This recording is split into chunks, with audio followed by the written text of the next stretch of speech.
Good afternoon. We can start now.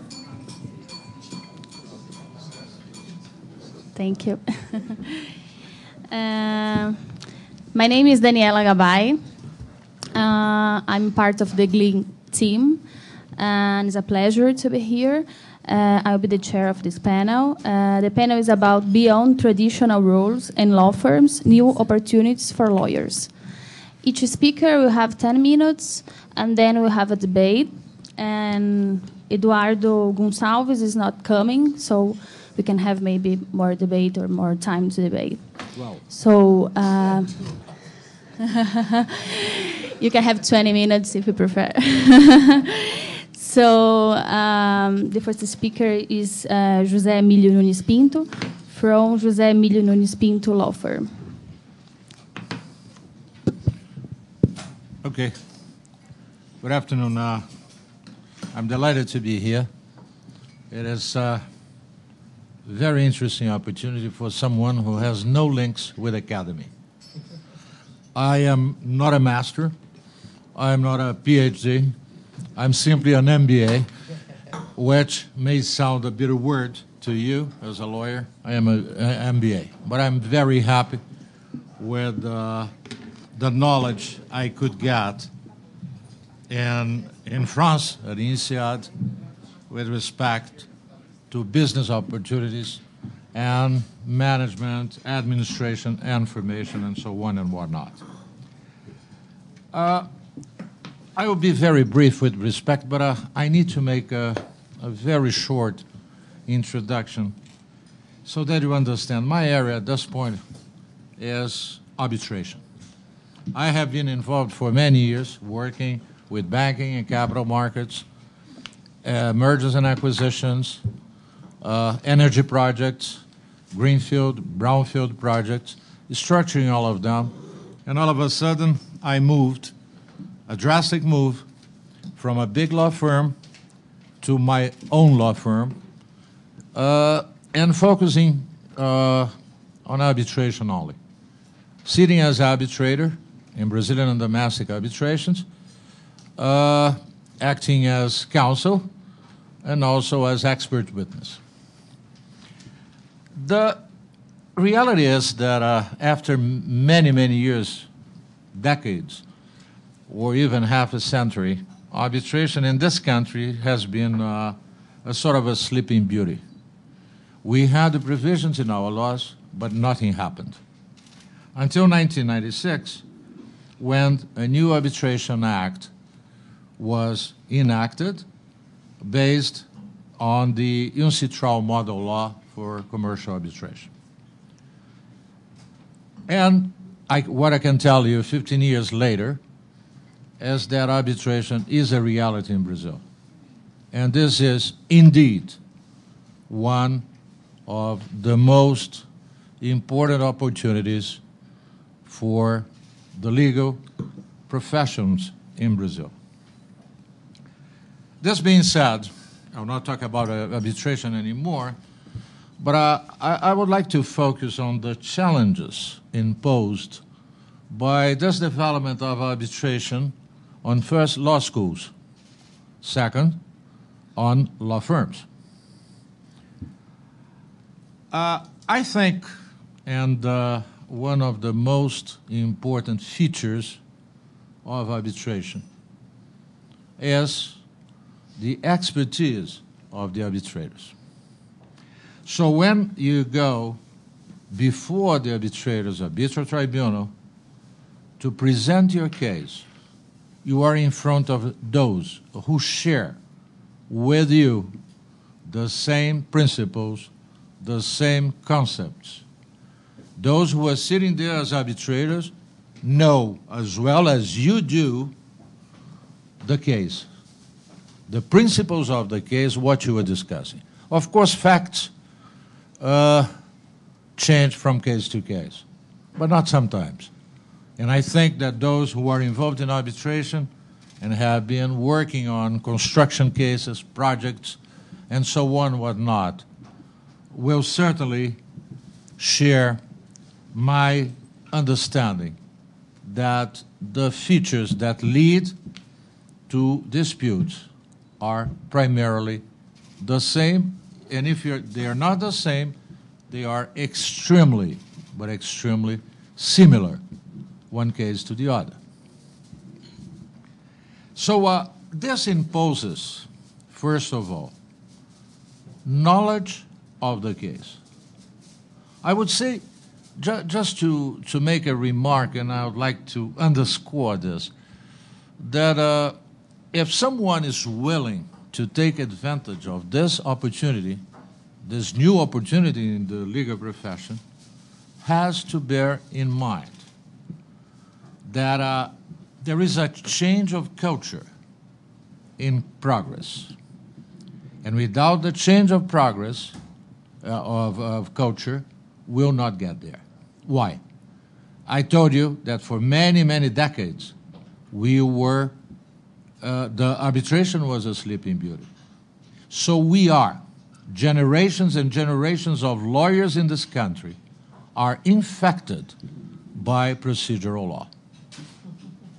It is. We are infected. I assume I am one of them. There is a sort of infection. And we see in arbitration cases these days that every single case there is a reference to the Brazilian Civil Procedure Code. The Civil Procedure Code states this or states that. I don't care what the Brazilian Procedure Code states. It's simply not applicable to arbitration. But I do care, and care very much, the civil procedure principles. Those are the ones to be retained by arbitrators and counsel throughout the proceedings. So once we are infected, we have and we need this change in culture. First of all, I was telling you that arbitrators are experts. If they are experts, my responsibility increases to present the case. How do we present our case? We have to know the case in depth. Hearings in arbitration may last for more than 15 days, 2 weeks, 15 continuous days. And this requires preparation for over 30 days. I have to know my case. I cannot have the file and go to the hearing, open the pages and say, okay, that's it. Let's go. No, because the arbitrators, they know the case. They know the case very well. And they will try to get as much as possible from counsel, from witnesses, from experts, to help them to understand the case and try to find what happened in reality and what is the decision to be made and the grounds for making such a decision. One of the aspects that I think is really important is the way you write your submissions. Be simple. Less is more. But it's difficult sometimes to be simple. It's very easy to try to hide the lack of knowledge by following very, very complex grammatical structures. It helps. To be simple is not that easy. And we are not formed as lawyers to be simple. That's not part of our background, educational background. I don't care if you'll be using beautiful words in Latin or things like that. I don't care. I tell lawyers in arbitrations, tell me your story, as if you were talking to me. You need not be that formal. Be straightforward. Tell me your story because I have to understand it, because the counterparty will tell me the same story from a different perspective. If the other party is convincing and you are not, trying to hide your lack of knowledge behind the beautiful words and Latin expressions, I tend to have a different understanding of the case. So I think this is one point. The other point is knowledge of the substantive laws. Okay, I'll finish. The knowledge of substantive laws.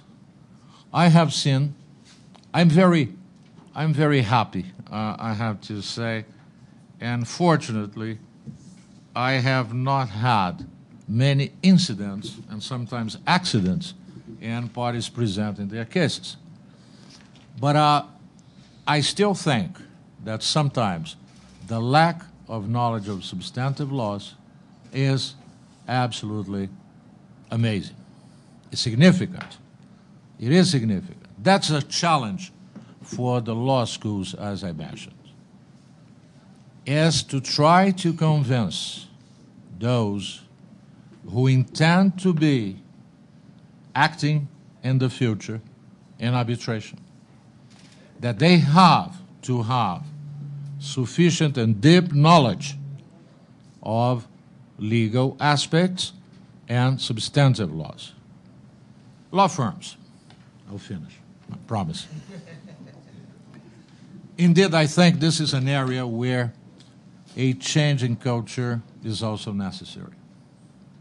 Of course, there is a tendency following international parameters to locate the arbitration group within the litigation area. For Brazilian purposes, during this transition period that we have people infected and people who will come out of the schools will be totally infection-free, this transition requires some adjustments. In my opinion, and I have had the opportunity to apply that in the past in a big law firm, arbitration should not be within the litigation department. It is a mistake. It is a mistake because it will be, in my opinion, enforcing something that it's not the spirit of arbitration. Frivolous arguments or movements, first. Second, people too much litigious. And look, take, for example, a long-term contract of 30 years, or 20, or 10 years. Disputes may arise, and the parties decide to settle their disputes through arbitration. But this does not necessarily mean a disruption of a relationship, the current one or any forthcoming one in the future. So I think the best way to handle this is to have someone who is really acquainted with corporate matters, because we know the scope of arbitration, where it does apply. So it's very easy. M&A disputes, project disputes, construction disputes, corporate disputes. It's always important to have people who understand the subject matter, the underlying matter of this dispute. Because in the end, those people will be really the foundations of the defense of the case, of the presentation of the case, because they are the ones who will be extremely capable of presenting the case in a way that will respect, I will use the word, the knowledge of the arbitral tribunal. In the end, what I'm saying is very simple. I think that the reason why one should choose arbitration in lieu of recourse to the judicial courts is simply of an economical nature.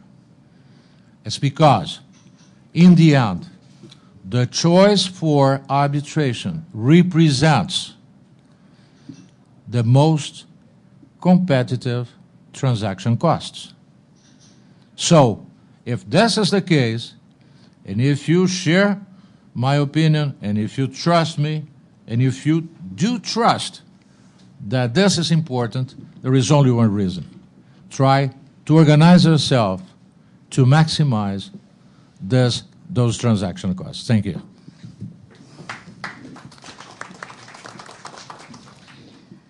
Thanks, José Emílio. Now I will invite Mário Engler, is a professor from DIREITO GV.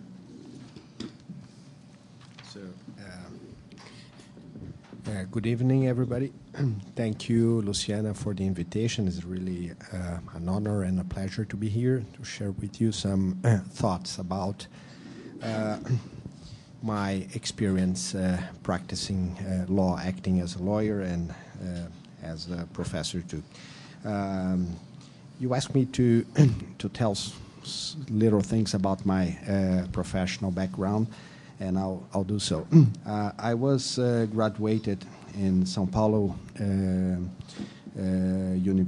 State of São Paulo University Law School in 1979, and started working as a private lawyer.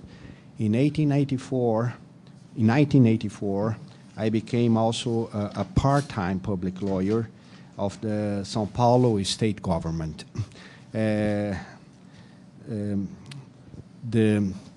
The legal department of São Paulo state government is a huge, department. There are, I would say, almost 1,000 lawyers, tenured lawyers, and with no incentive structures. Since then, I've been playing at the same time both roles as a private and a public lawyer. In 2004, I started a doctorate program, also again in the University of São Paulo, and got my PhD degree in 2009. In the same year, I started teaching at DIREITO GV. Nowadays, I teach contracting and a clinic of doing business in the public sector. And I can say that it's a very interesting experience to start an academic career after the age of 50. And only what my experience tell me about being a public lawyer, I think it's more interesting to say something about that future of my practicing of law, is that public lawyers recently became aware about the need to change the way of practicing law for the sake of the public sector. It's still a very traditional career, I would say, but I can feel that the environment, the changing in the environment, it's imposing a new way of thinking for the public lawyers. And some of those changes are consequences of the new global era. First of all, public lawyers should be able to communicate in English, orally and writing. And it's strange, but the admission exams to be a public lawyer, very strict exams, they don't ask for English. Second, the public lawyers try to be more open-minded in order to understand the real goals of the public policies and also, and not only the legal formalities. Third, they can see how important traditional issues are for the framing of public policies and also for law enforcement. Four, I would say that they know they must interact sometimes with the private sector as business partners. Private sector being not only regulated by the public sector, but being a partner with the public sector in some kind of business. big infrastructure projects in Brazil are a good or maybe a bad example of that new kind of interaction between public and private sector. In that scenario, the insulation of the public lawyers can be a problem. And fifth, I would say that the frontier between public and private law are becoming blurred. Public lawyers must learn more about private law, especially about corporation deals, and I would say also arbitration. Without updating knowledge and skills, public lawyers won't be able to play an important role in the framing of the institutional environment. But there are two huge challenges to work that out. And those challenges means the changing of mentality and corporate culture inside the public legal department. As a public servant career, recruitment of new members must follow a very strict procedure. And that kind of exam are able, I'll say right now, are able only to ask for technical knowledge and not skills or past experience. It's very difficult to try to examine those two aspects. And second, the second huge challenge, I would say, it's to build incentive structure for public lawyers. The incentive structures are very, very poor. The question may be, I'm supposed to answer you, if to aim to be a public lawyer nowadays, it's a good opportunity of work for a young lawyer or not. I think that the majority say yes, but maybe yes not for the good reasons, I would say. And I believe that maybe the answer could be yes if you are prepared to bet for the future, to believe that good changes will happen. So that's my message for today. Thank you very much. Thanks, Mario. The next in the line is Paulo Roberto Gozzi.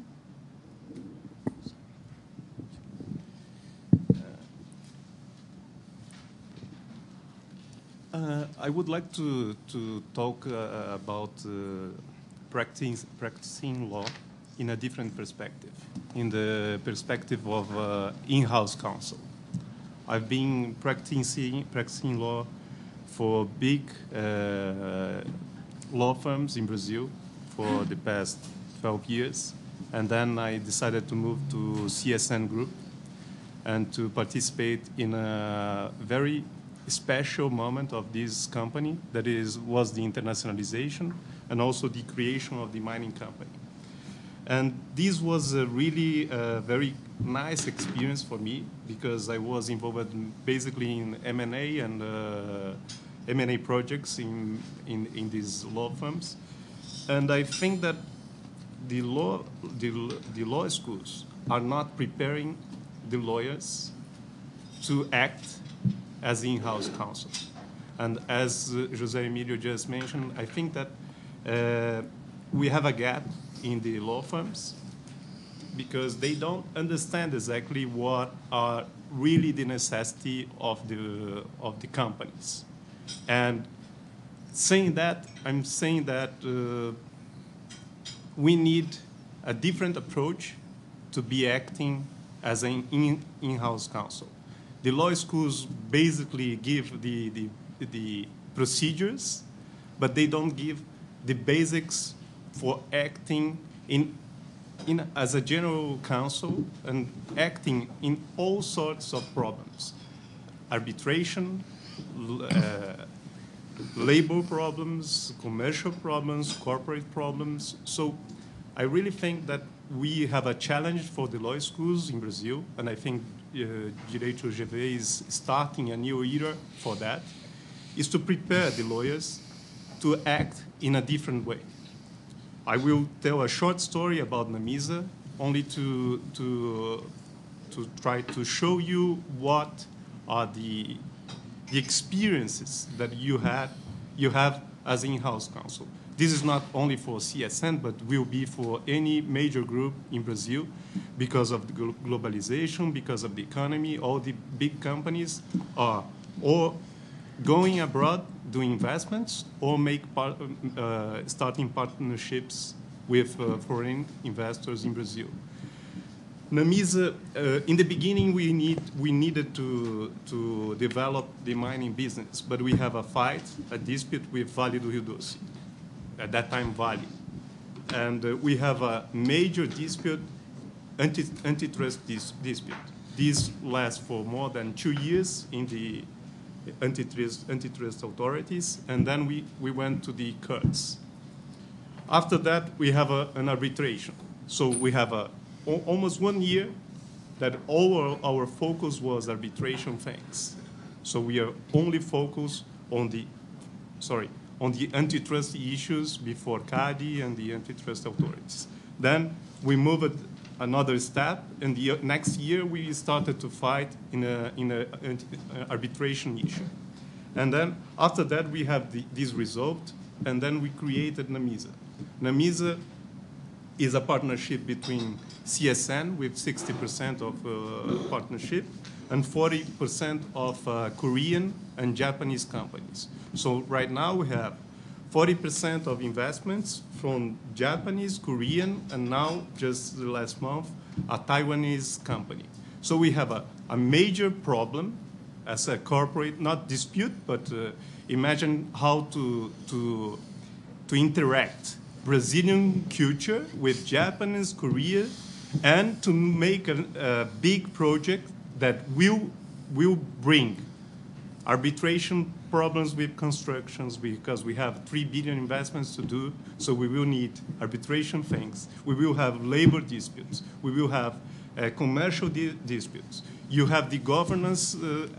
Although we don't have an open health company, a public health company, we have a very a minority shareholder, very active. So we need a lot of efforts in order to organize and systemize all the communication with the shareholders. So we have in this company all sorts of things, and you need to treat all these problems and issues that arise every day, every hour, in a different way. So you need not the knowledge, not of the procedures, but you need the knowledge of the substantive law in order to access the best lawyers or the best experts in each area in order to resolve your problems, or even sometimes resolve internally. So now, today we have about 12 lawyers, internal lawyers, and basically what they tell me every time, because most of the times we hire from law firms. I think still the law firms create and give the best background for the lawyers. But what they say to me is that, look, now I know how the issue started, how to address the issue, and how to continue with the issue. And this creates a completely different knowledge and the relationship between the lawyer and the problems or the issues. So it's basically, I think that is basically what José Emílio said.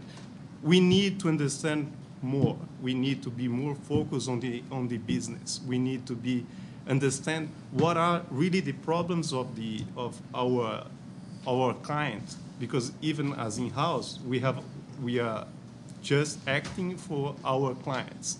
So I think that we have in Brazil and probably abroad, we have a big gap of knowledge or preparation in the law schools and for the young lawyers in order to act properly and to address the right issues, to understand more about the business, to understand about the purpose of what we are doing.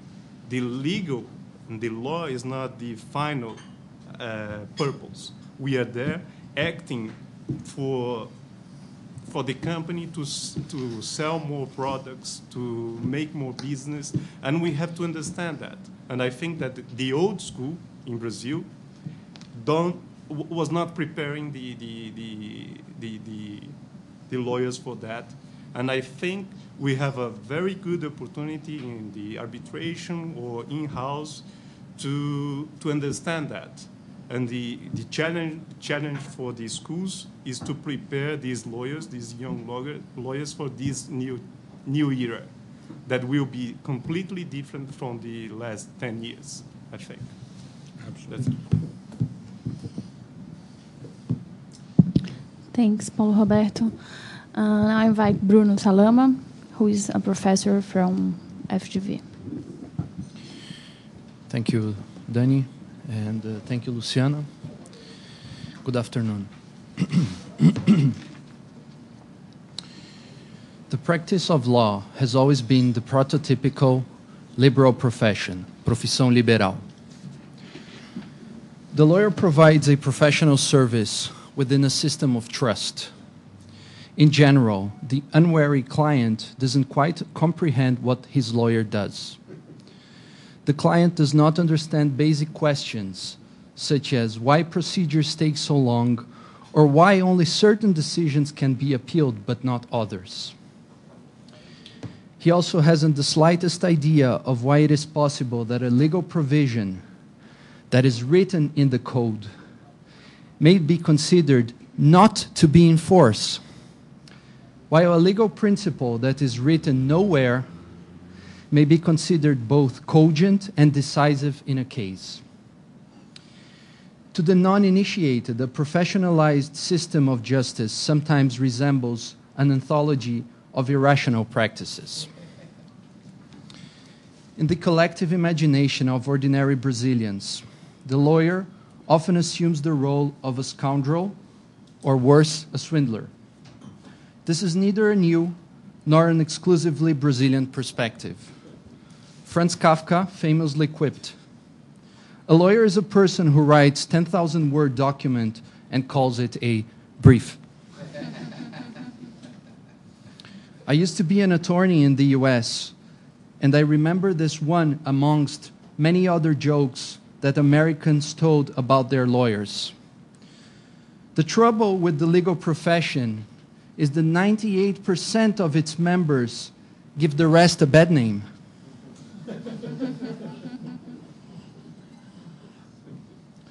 Now, leaving jokes on the side, it's certainly not just hatred or disdain that constitutes the collective imagination's view of the lawyer.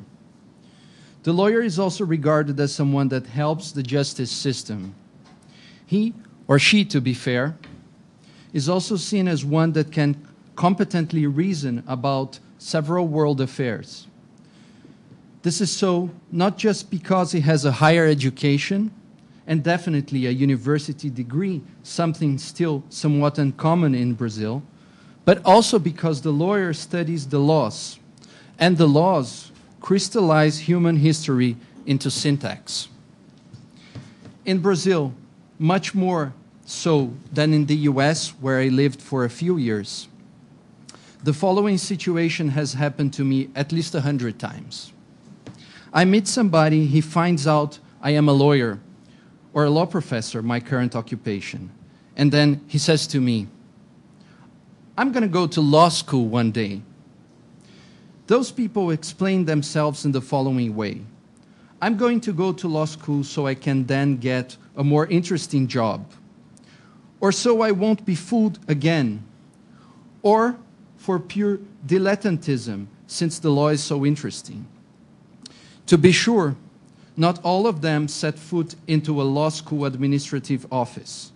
Sometimes because they don't have time, sometimes because they don't have the money, and sometimes because the material is just so dry. But whatever the image of lawyers that Brazilians construct, the fact is that this image is in some way or another often associated with an upper-class fellow who wears a suit and tie and works in a relatively calm and controlled environment. There's the first misinterpretation right here. I don't think that the lawyer's job has ever been calm. But in any case, today it is much busier than it has ever been. The competition between lawyers in Brazil today is quite intense, just because there are so many of them.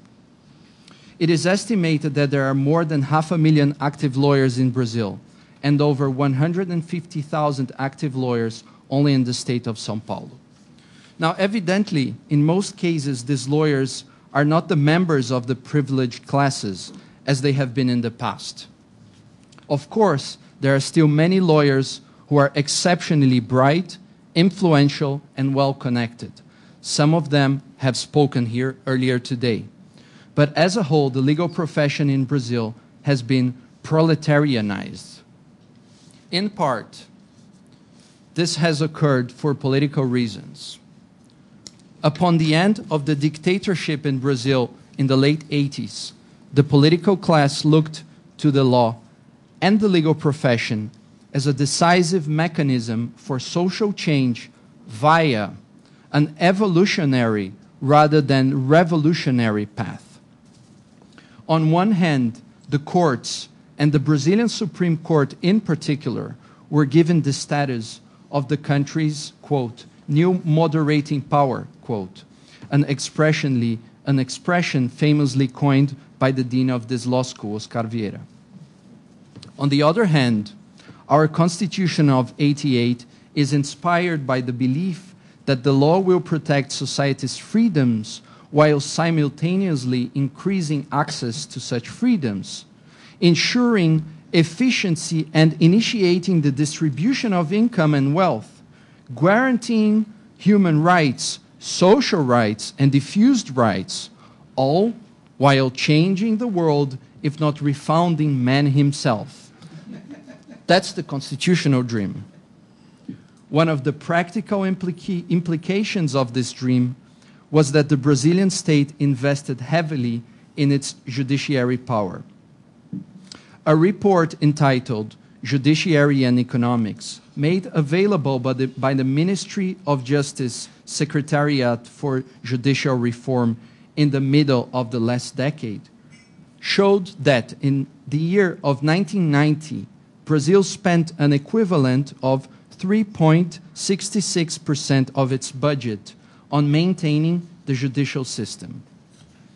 This expenditure was the highest when compared to 35 other countries reviewed by the World Bank.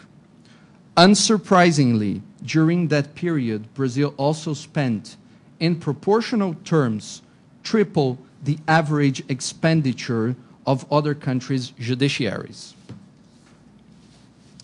In any case, the report is unfortunately no longer available on the Secretariat's website.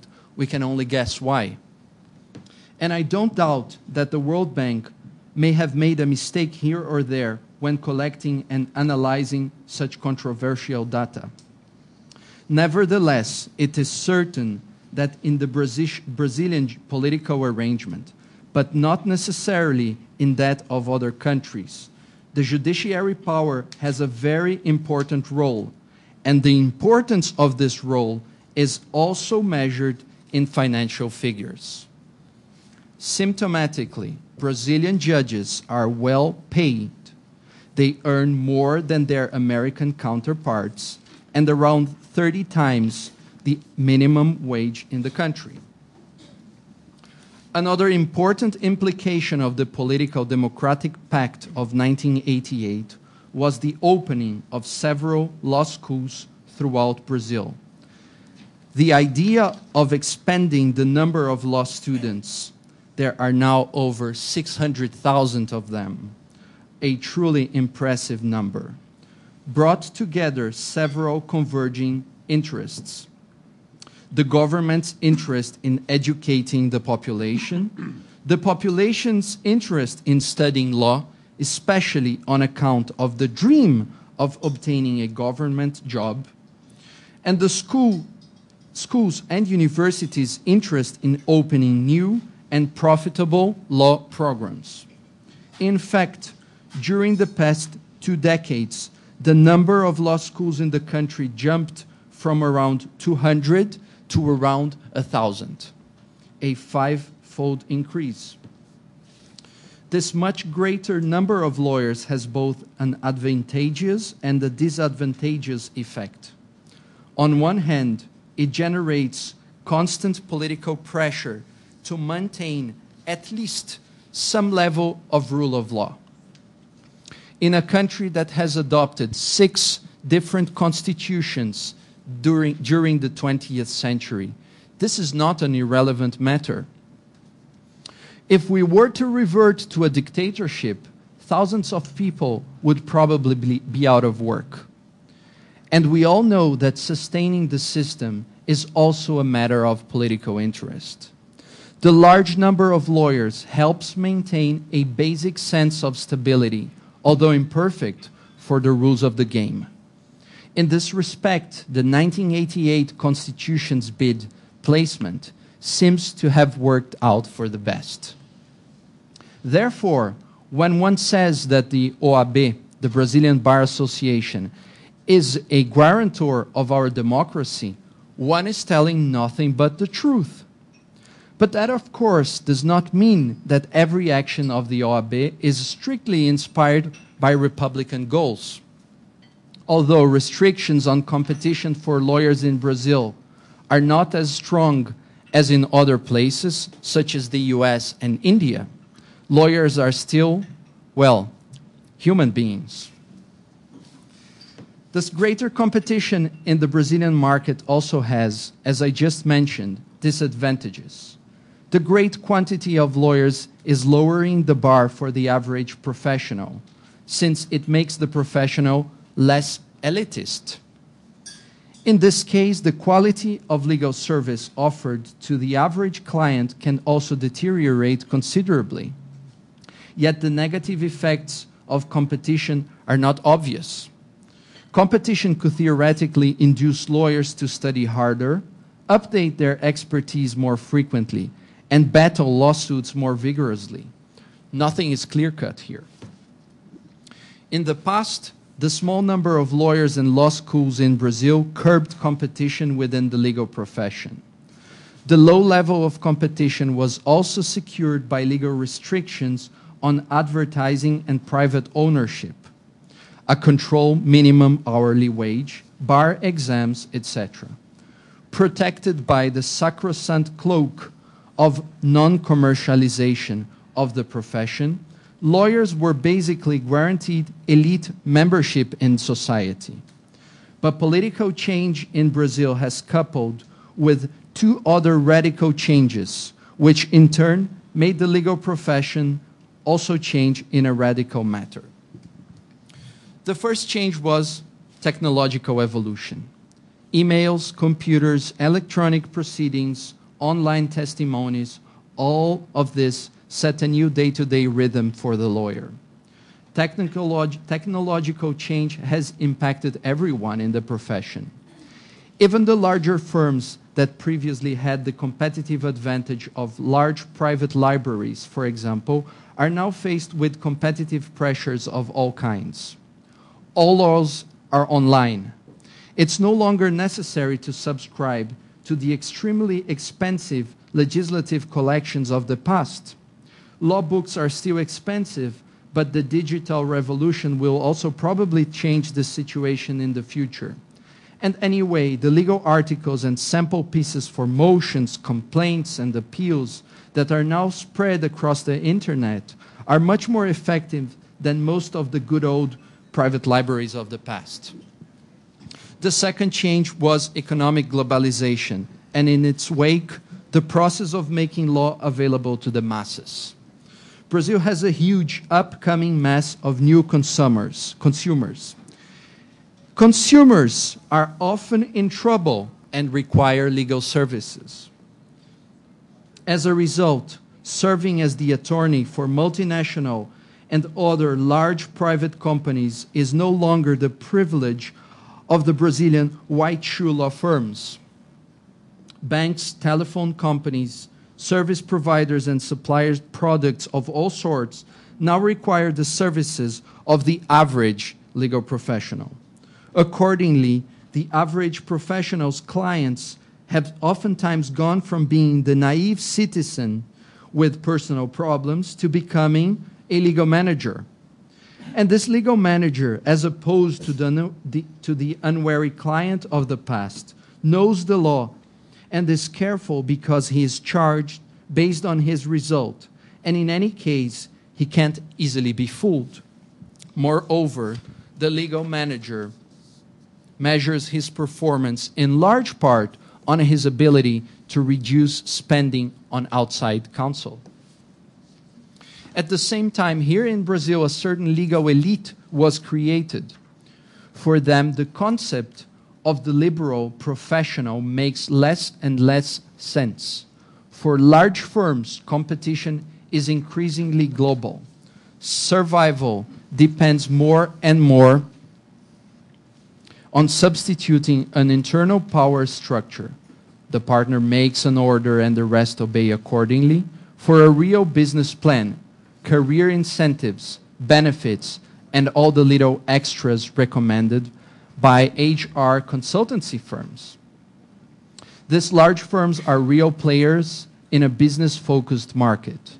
A club of a dozen or so elite firms has combined early revenues of 10 figures. Make the calculation. They are managed professionally, compete for top talent, and suffer or profit along with their clients with the economic cycles. Now, where's the legal profession going to in Brazil? First, I believe charging per hour worked will become increasingly uncommon. The hourly pricing systems assumes a level of trust in the lawyer, which in today's circumstances is often inconceivable. Additionally, hourly pricing converts the price into per unit cost.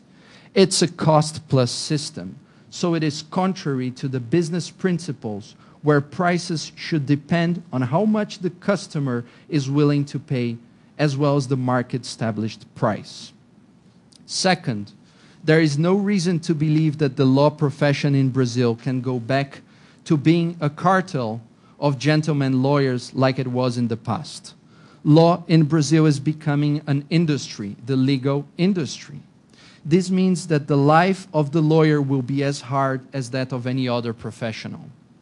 For example, the speed with which the lawyer responds to the client will be an increasingly decisive factor in his or her success.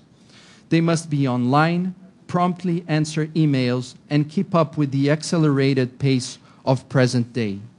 In law firms, especially the large ones, I believe that the business model approach will make the commitment to merit increasingly clear, under penalty of becoming a competitive disadvantage for the firm. And attracting customers and revenue is clearly a measure of merit, something that the young intern learns ever so quickly. Third, and lastly, the space for the generalist will shrink even more. But also, the specialist will not be the only option. With commoditization, legal service for the masses offers a refuge, with low wages, obviously, for many professionals. It also provides an enormous opportunity for lawyers with entrepreneurial tendencies who wish to build large service platforms that profit based on quantity, information technology, and economies of scale. Not to mention the next wave, which will be the coming of the legal engineer, that is, a software platform developer who designs a system to be operated by corporate clients whose lawyers do nothing but fill in the blanks. So the future is as uncertain as it has always been, but opportunities for those holding a law degree seem to be everywhere. Thank you. Thanks, Bruno, and thank you all for raising these very interesting issues. And now we'll have a debate for 20 minutes or 15 minutes. 15 minutes. So.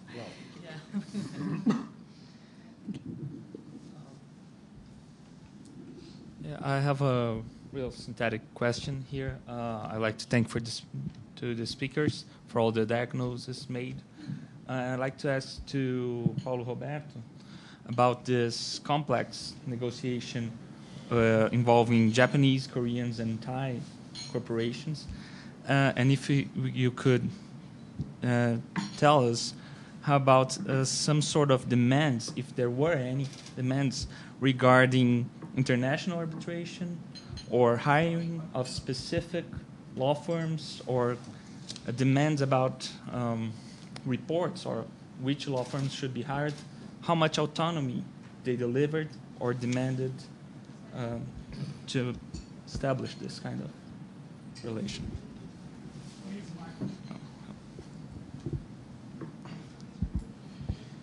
In the negotiation with the Japanese and Korean and Taiwanese, we have several issues, and they were assessored by a big Brazilian law firm, because basically the investment in Brazil. So we didn't have in the basic negotiation of this joint venture international law involvement. But to address your issue, every time that we are selling our products, we are selling our products to China. We are selling our products, I don't know, to China, Japan, Europe, and we faced in 2009 a very serious problem in the economy, and we have contracts, and we had a lot of clients could not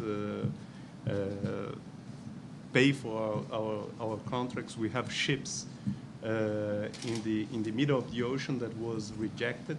So yes, we have a lot of issues in this kind of company, not related to our partners, but related with our business, international for international law. And then it arises all kind of things. We have things in England, English law, in London, we have in New York, you have in China. So you need to access a lot of issues, a lot of different things that you never faced before, and you need to have a flexibility to understand a new system, to understand a new way of looking at these problems. And you learn every day. You are learning with different specialists from different places in the world. Just as an example, after we finalized the negotiation, we have antitrust filings, not only in Brazil, because we were creating the second biggest iron ore company in Brazil that would be exporting to China, Korea, Europe. So we have to file more than six antitrust filings around the world, and this is crazy. I mean, how you manage all these things? How do you manage the information that Chinese government wanted from our business in order to approve that? So you need to be prepared for in a different perspective. It's not only Brazilian law, but you need to be prepared for all these kind of different issues and different problems that every day, every time, you need to be ready to answer. And I think that I want to add one more thing that José Emílio also mentioned, the language.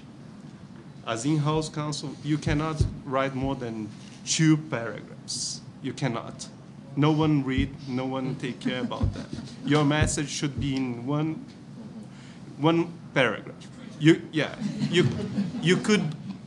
You could put all your statement in 10 pages as an attachment, but the conclusion, the only thing that they want is the conclusion. So you need to understand the issue, you need to analyze, but the only thing that you need to pass is the conclusion, is only 1 line or 2 paragraphs in maximum. I don't know if I answered exactly your question, but yeah. Well, it was in this sort of way because I was concerned with the kind of legal knowledge that this kind of agreement required, and it's just the type of problem you're dealing with, having to file 6 entries process, and how do you deal with that?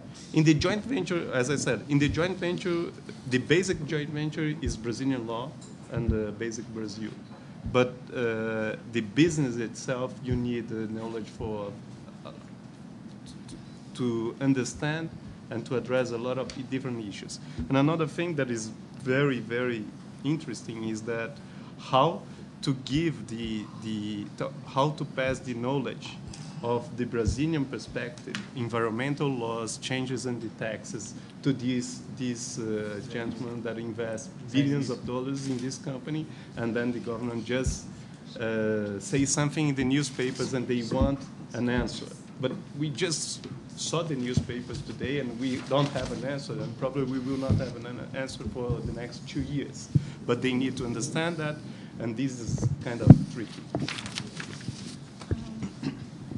Just to organize, do you want to talk about the same issue, or I can just follow? A related one, yeah. Is related? Okay. So then we have Salim and David Trubick and David Wilkins and Luciana Ramos, and I want to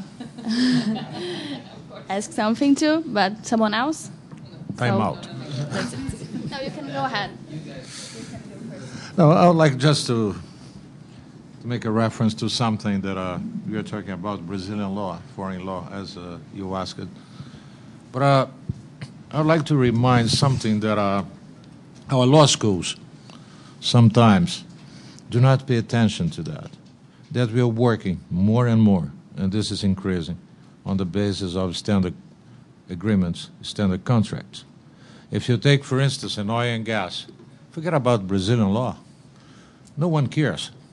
We'll have agreements governed and established by the Association of International Petroleum Negotiators of Houston, Texas.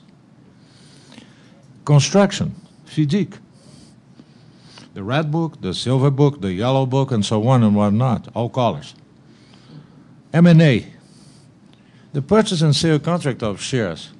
Wherever you go, and there's bloody wood, you will find the same contract in Brazil, in Argentina, in France, in England, and all of them coming from a model that was established basically in the United States. The only problem is that if you want to apply those contracts, be very careful. To the best of my knowledge, even if translated into Portuguese, may not necessarily mean, and it does not, what, to the best of my knowledge, means in the United States. I have no base reference to that. The U.S. lawyers, they have the precedents establishing what, to the best of my knowledge, means. Here in Brazil, we don't. Significant, material, adverse. What is that? But try to figure out today what may happen, what may come out in terms of disputes. I can tell you, I am a witness of this. There are thousands of contracts, M&A contracts, that we are discussing those matters, reps and warranties. And those reps and warranties are the same that you have in contracts in any jurisdiction. But we are disputing that. Parties are disputing. You misrepresented, and so on and whatnot. So I think that more and more, of course, I'm not saying that local laws are not applicable. It's not that. I want you to understand that it's very, very important that we are working more and more on the basis of standard contracts. And this is something that in arbitration has an impact. That's why confidentiality in arbitration is at issue at this point. Because those organizations and those groups, the private equity funds, AIPN, FIDIC, they would like to have a sense of what's going on in terms of decisions passed by arbitrators, so that they may make the adjustments in language, in the structure of the contracts, in a way to avoid problems in the future. That's the remark.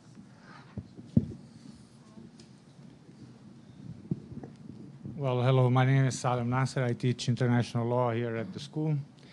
I don't know how much I will stray away from the specific theme, but I have a more generic comment on the overall theme, which is teaching and practicing law in the global era, if I understand it well.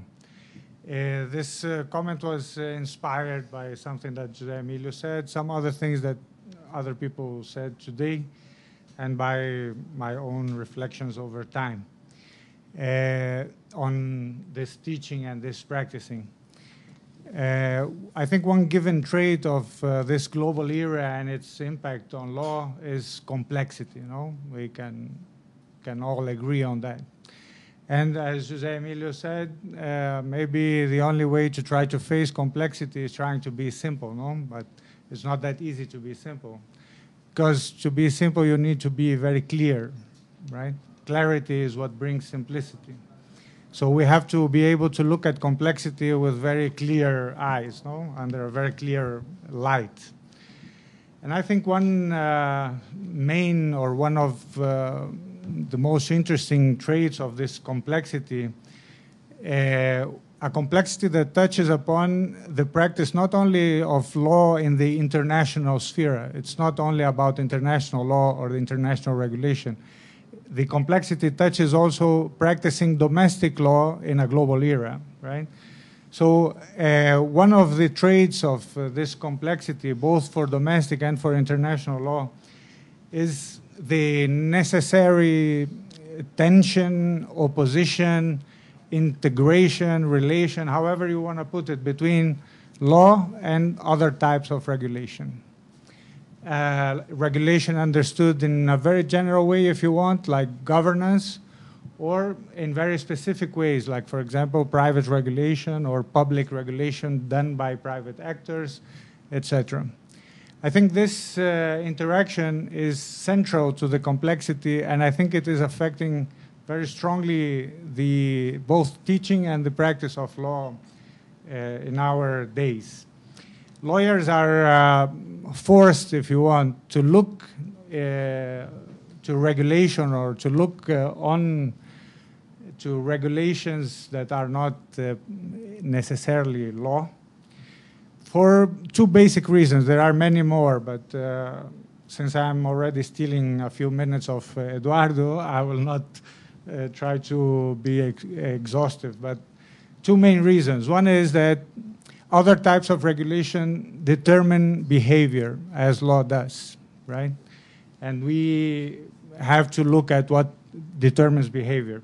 The other main reason is that regulation, because it determines behavior, brings about some problems which are typically legal problems. For example, legitimacy of the regulation, transparency, accountability, rule of law, right? So we are forced to look at regulation, not only at law. But when we are forced to do this exercise, we are forced to step out of our comfort zone. And in the best possible world, we start talking with political scientists and sociologists and anthropologists.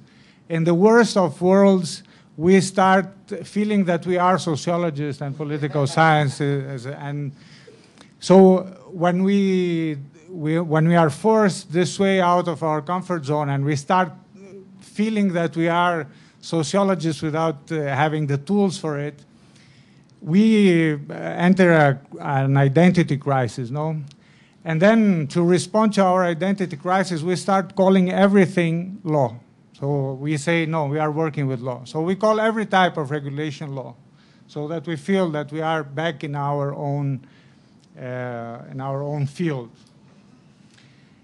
And I think the challenge really for both education and practice of law is to try to be simple, so try to be very clear about what is law, what is not law, and how do these two things relate, right? In the very complex way they relate.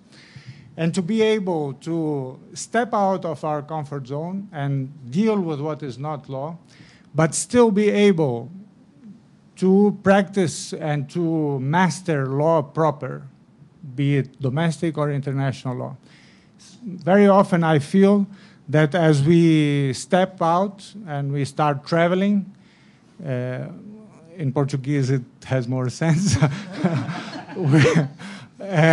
when we step out and start traveling, many times I fear we start losing our ability to master law proper.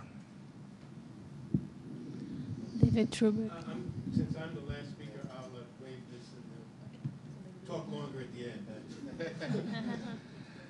So I'm, because I've also talked a lot, I'm also going to waive, except to say this one thing. I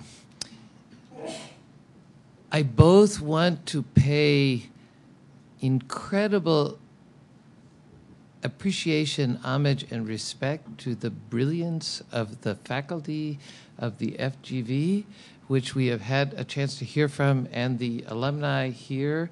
I have to say, I've listened to many, many discussions on this very, very, very topic. And this has been one of the most illuminating, subtle, and thoughtful that I've heard. And I also want to say, since Oscar came back in the room, you can't put it all on him. Okay, everybody said, oh, there should be more in law school. You should teach them more about arbitration, the complexity, the commodification, this. No, law schools can only do so much. They have students who are very young. And so we have to think about how are we going to address these issues in a way that goes far beyond what can be done in the context of law school. But the thing that law school can do is exactly what Luciana and Oscar and others have done here, which is to bring together an incredible group of people who have addressed these issues in a way that I think Dave will say in his concluding remarks is really above and beyond what we hear and we speak all around the world on these questions. So thank you. Luciana.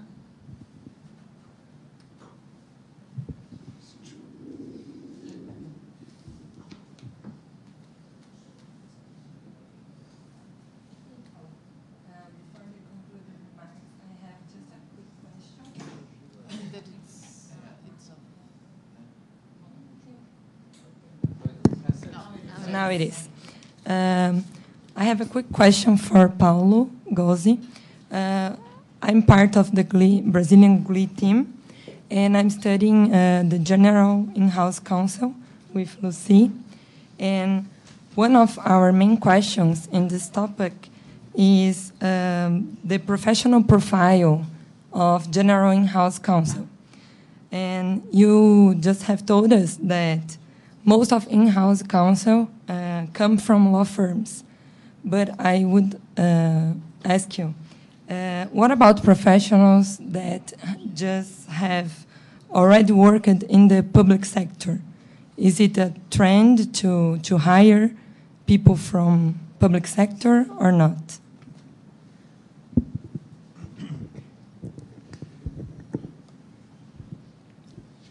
I think that for in-house counsel, I think that we have been focusing on the big law firms because most of the in-house counsels are coming from the big law firms. So it's just a matter of in the contact of the people, and we don't have the access for these public attorneys and public sector as we had in the past. At CSN, we have just the experience of having a judge, a former judge, Luciano, that is Luciano Godoy, that is teaching at GV. And it was wonderful to have a different experience. And this is very important for in-house counsel because it brings a different perspective for the litigation team that we didn't have. So I think for the in-house community, we are just starting a new era. at the time that I was in the law school, we have a kind of criticism of being in-house.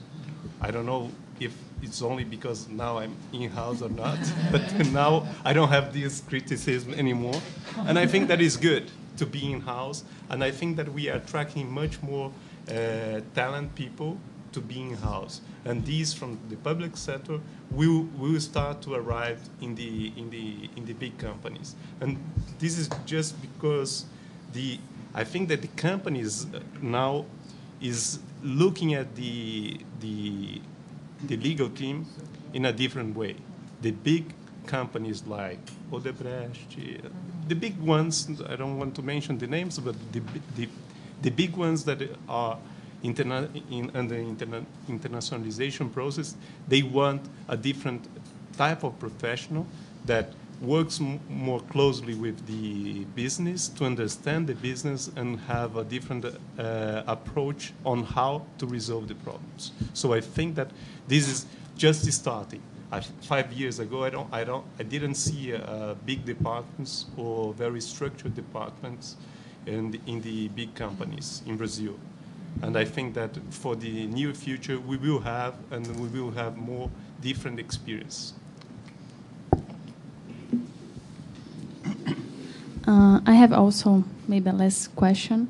Talking about the new opportunities for lawyers and comparing nowadays and the 90s, when we had the economic globalization and liberalization, I would like to hear from you, any speaker, what maybe would be the best moment for opportunities and challenges and changes, comparing both. So is the beginning or is now? What would be the difference between these two moments, talking about opportunities and these challenges? I know that it's an open question, but it's more worried about the time frame to look, to investigate this issue.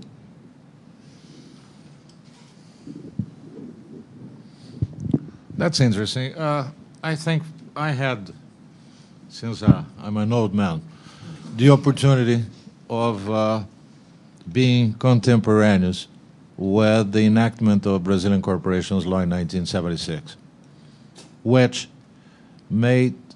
had a very important impact on the structure of the market.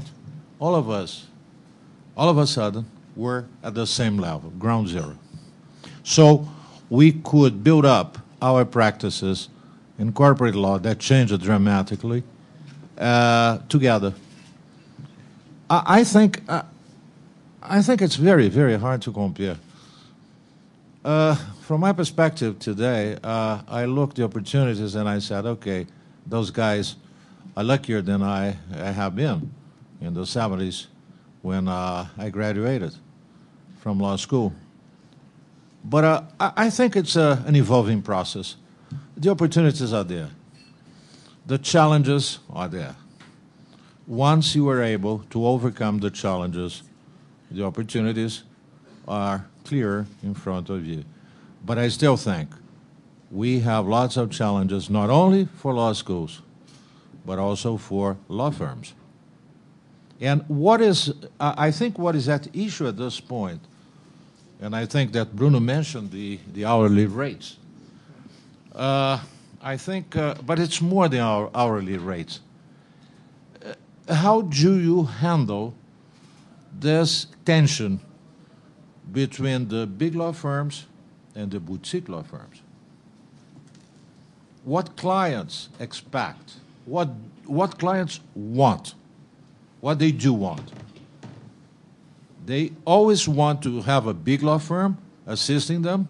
I am from a time where the law firms had the power of attorney to represent the foreign investors in Brazil in all areas. This does not exist any longer. And what makes you at this point to make a choice between the big law firm and the boutique law firm? I won't ask the question to Paulo, but I know the answer. I know the answer. Sometimes you have to resort to the big law firm. And there is, of course, some specific aspects that you have to bear in mind. If you have to refer your clients to a law firm, you will tend to be protective with respect to your position. I will choose the big names, the big guys, because if something goes wrong, I can say, sorry, those are the big guys recognized by the market. This is a reality. I'm not saying this is not normal. It is what it is anywhere in the world. Anywhere in the world. So I think there are many issues that you have to deal with, but I would say it's an evolving process. I was happy with the opportunities I had in the past, but I would be happier today, and perhaps much happier in 10 years from now, because I'll be retired.